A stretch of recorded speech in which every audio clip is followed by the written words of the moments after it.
ಇನ್ನು ಮೊನ್ನೆ ಬೆಳಗಾವಿಯ ರಾಯಭಾಗದ ಕಪ್ಪಲಗುದ್ದಿಯಲ್ಲಿ ನಿಂತ್ಕೊಂಡು ಯತೀಂದ್ರ ಸಿದ್ದರಾಮಯ್ಯನವರು ಒಂದು ಹೇಳಿಕೆಯನ್ನ ಕೊಟ್ಟಿದ್ರು. ಆ ಹೇಳಿಕೆ ಕೊಟ್ಟು ಒಂದು 3-4 ದಿನ ಆಯಿತು. ಆದರೂ ಅದರ ಕಿಡಿ ಇನ್ನೂ ಆರಿಲ್ಲ. ಇವತ್ತು ಯಾರ ಕುರಿತಾಗಿ ಹೇಳಿಕೆಯನ್ನ ಕೊಟ್ಟಿದ್ರು ಸತೀಶ್ ಜಾರಕಿಹೊಳಿ ಅವರು ರಿಯಾಕ್ಟ್ ಮಾಡಿದ್ದಾರೆ. ಯತೀಂದ್ರ ಸಿದ್ದರಾಮಯ್ಯನವರು ಅಹಿಂದ ನಾಯಕತ್ವದ ಬಗ್ಗೆ ಹೇಳಿದ್ದು. ಅವರು ಸಿಎಂ DCM ಪಕ್ಷದ ಅಧ್ಯಕ್ಷ ಅಂತ ಎಲ್ಲಾದರೂ ಹೇಳಿದ್ದಾರಾ? ಎಲ್ಲೂ ಹೇಳಿಲ್ಲ. ಪಕ್ಷನೇ ಬೇರೆ, ಅಹಿಂದ ಸಂಘಟನೆನೇ ಬೇರೆ, ಡಿಫ್ರೆಂಟ್ ಆರ್ಗನೈಸೇಷನ್ ಎರಡೂ ಕೂಡ. ಈ ರೀತಿಯಾಗಿ ಬೆಳಗಾವಿಯಲ್ಲಿ ಸಚಿವ ಸತೀಶ್ ಜಾರಕಿಹೊಳಿ ಹೇಳಿಕೆಯನ್ನು ಕೊಟ್ಟಿದ್ದಾರೆ.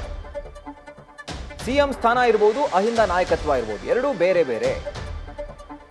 ಸಿಎಂ ಸಹ ಅಹಿಂದ ನಾಯಕತ್ವವನ್ನು ವಹಿಸ್ತಾರೆ, ಸತೀಶ್ ವಹಿಸ್ತಾರೆ ಅಂತ ಹೇಳಿದ್ದಾರೆ. ಸಿಎಂ ಅವರು ಹೇಳಿರುವಂತದ್ದು ಈ ಉತ್ತರಾಧಿಕಾರಿ ಚರ್ಚೆ ಬಗ್ಗೆ ಆ ರೀತಿ ಲೀಡರ್ನ ಹೈಕಮಾಂಡ್ ನಿರ್ಧಾರ ಮಾಡ್ತಾರೆ, ಇದು ಸೈದ್ಧಾಂತಿಕವಾಗಿ ನಾವು ಹೇಳಲ್ಲ, ನಿಮ್ಮ ಮುಂದೆ ಹೇಳ್ಯಾರಲ್ಲೇ ಕಿತ್ತವಾಗಿ ಹೇಳೇವಿ. ಯತೀಂದ್ರ ಅವ್ರು ಹೇಳಿದ್ದು ಅಹಿಂದ ನಾಯಕರು ಹೇಳಿದಾರೆ, ಹೊರತಾಗಿ CM DCM ಅಧ್ಯಕ್ಷ ಅಂತ ಎಲ್ಲಿ ಹೇಳಲ್ಲ. ಅದು ಆ ಥರ ಗೊಂದಲ ನಿರ್ಮಾಣ ಅವಶ್ಯಕತೆ ಇಲ್ಲ. ಯಾಕಂದರೆ ಅವ್ರು ಹೇಳಿದ ಕ್ಲಿಯರ್ ಇದೆ, ಅದು ಪಾರ್ಟಿ ಬಿಟ್ಟು ಅದು ಸಂಘಟನೆ ಆರ್ಗನೈಸೇಷನ್. ಸೊ ಅದು ಯಾವುದು CM ಅದಕ್ಕೆ ಯಾವುದೇ ರೀತಿಯಿಂದ ಕನೆಕ್ಟ್ ಇಲ್ಲ. ಸಿಎಂ ಅವರು ಒಪ್ಕೊಂಡಿದ್ದಾರೆ ಸರ್, ನಮ್ಮ ನಂತರ ಅಹಿಂದ ನೋಡ್ಕೊಂಡು ಹೋಗ್ತಾ ಇದ್ದಾರೆ. ಅದಾದ ವಿಷಯ ಬೇರೆ ಅದು. ನ್ಯೂಸ್ ಫಸ್ಟ್ ನಿರ್ಭೀತಿಯಿಂದ ನಿಮ್ಮ ಪರವಾಗಿ.